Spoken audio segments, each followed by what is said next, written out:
Was a Nickelodeon classic from 1994 that featured 3 monsters in a monster academy of sorts: Aaahh, Crumb, and Oblina. They're learning how to become real monsters. It was gross, funny, creative, and hold on one second. I'm gonna put Aaahh Real Monsters at A for Aaahh. I really liked it. And of course, with all good things from the 90s, there had to be video games. Shitty games. Good job. In 1995, Viacom New Media and publisher Ballistic, who was known for making some classic side-scrolling games on the Sega Genesis back in the day, produced Aaahh Real Monsters. The show was great, but would the game experience the same fate? Don't go anywhere, like, comment, and subscribe, because on this episode of Nerdtober, I'm going to be reviewing Aaahh Real Monsters for the Sega Genesis.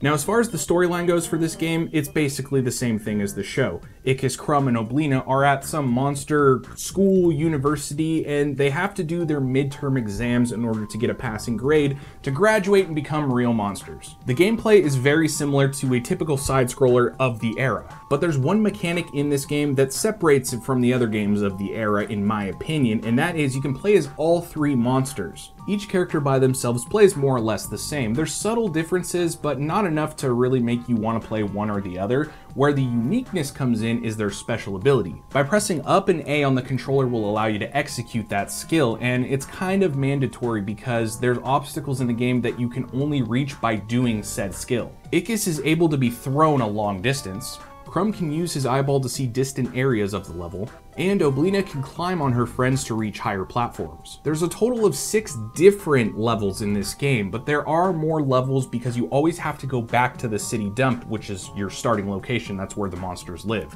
So for example, once you beat a boss, you go back to the city dump, have to get through another city dump level to get to the next stage, if that makes sense. Before each level starts, you're given an objective that you must fulfill. Usually it's finding a specific prize item hidden somewhere in the stage, and it won't be super hard to find. But you can't continue to the next stage until you've found that item. But making your way through the stages isn't a walk in the park. They're all filled to the fucking brim with enemies and humans that want to deal damage to you. From humans throwing water balloons at you to rats dumping their ass all over your face. But it's not hard enough to make you want to rage quit. It's just challenging enough to keep you going. Traversing through the levels will have you bouncing on springs, being flushed down toilet pipes, shooting through vents, and shimmying over spikes. Luckily for you, the game is very generous on how many times it allows you to get hit before losing a life. If I may avert your eyes to the screen display. That's what the manual calls it. This display shows you your health meter, your active character, how many lives you have, as well as projectile attacks and scares, which I'll get into in a moment.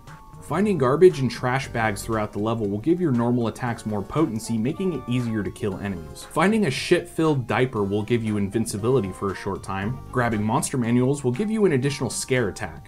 This attack works like a smart bomb in a way. When you press the attack button, the monster will do its huge scare attack, and any enemy in that general vicinity will be destroyed. Obviously, this scare attack won't one-shot bosses, but it will do the most possible damage to them. You'll never go too long without finding a health item either, which is kind of nice. Eating bugs crawling on the ground and rotting apple cores are the lower end health items. And the high end health item is a jar of fleas, at least that's what the manual calls it, and that will give you a full health bar. And in parentheses for the description of this item in the manual, it says Crumb likes the crunchy container best. I don't know what that means. Why is that in there? And of course, there's one-up items. At times, the levels can make you feel like a rat in the maze. Thankfully, there's a completion marker within the level that will point you in the direction that you need to go, which allows you to explore without getting more lost. Okay, let's get to the bosses. We have the Junkyard Dog, Zimbo, which is the character who is voiced by Tim Curry in the show, and of course, the Snorch. I feel like these guys work as sub-bosses. They're really simple to beat. Next is the Librarian. He'll come from either side and throw books at you. Next is the Postmaster. This one gets kind of tricky. The main way to do damage is to make the packages fall on her. You have to flip the switches to make the conveyor belt change directions depending on what side she's on. This is probably the most annoying fight in my opinion. The boss for the museum is the security guard. The best thing you can do for this fight is just to stay put. Make sure you're standing in between the fallen sludge coming from the ceiling.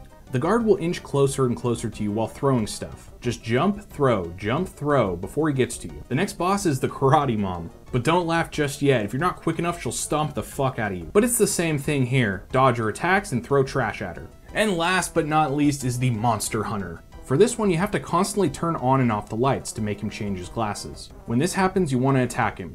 Rinse and repeat. It's not hard. Oh, fuck, I almost forgot. There's actually bonus stages in between these. I'm not exactly sure what these gold dinosaurs give you, but they're shiny. So, stuff. I don't know. I don't know what they give you. What do they give you? Does anyone know? Leave it down in the comment section. Anyway, congratulations. You're now a full-fledged monster. You got your monster diploma, your bachelor's degree in monsterology, and you did it. And that's Real Monsters for the Sega Genesis. It's not a bad game. I actually really liked this game back then and I still like it now. It's just challenging enough to keep you coming back for more. And for the time that this came out and the type of genre, that would be really hit or miss. It could be a terrible fucking game that's just too difficult, or it can be super easy and not fun. So, yay! Like I said, it's not a super difficult game, but it's just difficult enough. You could probably beat it in about 2 hours if you know what you're doing. For me, growing up, this show was special because fall is my favorite time of year, and this show was on all year, which made it feel like the Halloween season year-round, and that's awesome. Anyway, you guys, that's gonna do it for this episode of Nerdtober. Let me know what you guys think of Aaahh! Real Monsters, the cartoon, or the video game if you've played it, down below in the comments section. Be sure to like this video if you enjoyed it, share it with someone who you know is in the Halloween spirit, or just likes Aaahh! Real Monster 90s cartoons. And be sure to subscribe to this channel, hit that bell notification icon, lets you know when I go live and when I upload new content, which is at least once a week, and all October long, it'll be Halloween themed videos right here in the Nerd Lair, so you're gonna wanna stay tuned for that. Thank you guys again for tuning in, and I will see you next time in the Nerd Lair. Stay